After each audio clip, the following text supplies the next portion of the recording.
శ్రీమాత్రే నమః. తులసి వేరుతో ఈ చిన్న పరిహారం చేస్తే ఆర్థిక ఇబ్బందులు తొలగిపోతాయి. తులసి మొక్కని ప్రతిరోజు మనం పూజిస్తూ ఉంటాం. తులసి కోట ముందు దీపాన్ని కూడా వెలిగిస్తాము.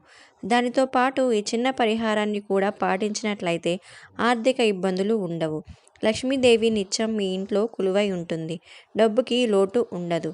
వాస్తుశాస్త్రం ప్రకారం ఇంటి గుమ్మానికి తులసి వేరుని కడితే చాలా మంచి జరుగుతుంది. ఆర్థిక ఇబ్బందులు తొందరలోనే తొలగిపోతాయి. పైగా ఏ ఇంట అయితే తులసి వేరుని కడతారో ఆ ఇంట లక్ష్మీదేవి కొలువై ఉంటుంది. అప్పుల బాధల నుంచి కూడా సులువుగా బయటపడవచ్చు. వేరుని ఎర్రటి వస్త్రంలో ఉంచి కొన్ని అక్షింతలను అందులో వేసి ప్రధాన గుమ్మానికి కట్టాలి.